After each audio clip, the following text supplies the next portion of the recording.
This video will introduce you to sections 1.2 and 1.3, which cover similar material. In your textbook, this is on pages 35 through 43 and 46 through 50, and you will cover explorations 1.2 and 1.3. Now that you have done an example and hopefully have a good handle on the logic of inference, we will make things slightly more complicated, formalize the process, and define new terminology. When conducting a test of significance, one of the first things we do is give the null and alternative hypothesis. The null hypothesis is the chance explanation. Last section, we just called this the chance model. Typically, the alternative hypothesis is what the researcher thinks is true, the something is going on explanation. Hypotheses are always written about populations, even though, in real life, we only collect data from a sample in order to test hypotheses. The population of interest is the collection of observational units we wish to study, whereas the sample is the group of observational units we actually collected data from. We'll randomly guess which symbol is Bumba, or that 50% of all students will correctly identify Bumba. The alternative hypothesis is that the population of students will not randomly guess which symbol is Bumba, or more specifically, that more than 50% of all students will correctly identify Bumba. The population would be all students, or more specifically, all students at MSU currently taking Stat 216. And the sample would just be your class.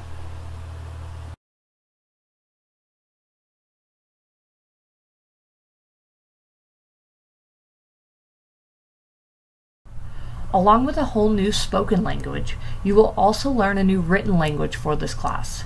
For this chapter, we will just deal with datasets consisting of a single categorical variable, so we will only be working with proportions. Pi is a symbol we will use to represent the proportion in a population. This is a parameter. It is not 3.14. P hat is the symbol we will use to represent the proportion in a sample. It is a statistic.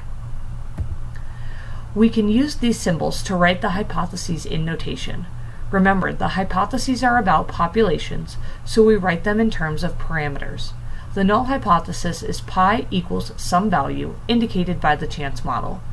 That value will sometimes be represented as pi naught, or the value of pi under the null hypothesis. This will not always be 0.5. Be sure to think about how many options there are for the observational units to pick from, or if there is some number we wish to compare our data to. The null will always be an equal sign. When writing the null hypothesis, never write pi naught. Actually write the number you would use to represent random chance or the value we wish to compare to. There are three options for the alternative hypothesis. Use the same symbol, pi, the same value, pi naught, but the sign changes to either a greater than, less than, or not equal to sign. The research question dictates which option you should choose. N will represent the sample size, or the number of observational units in our sample.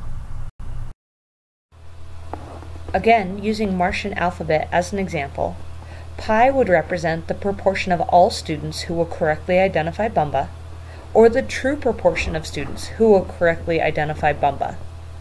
P hat is the proportion of students in your class that correctly identified Bumba.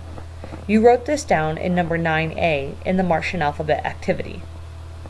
The null hypothesis in symbols would say pi is equal to 0.5, and the alternative hypothesis would read pi is greater than 0.5. N would be the number of students in your class on day 1.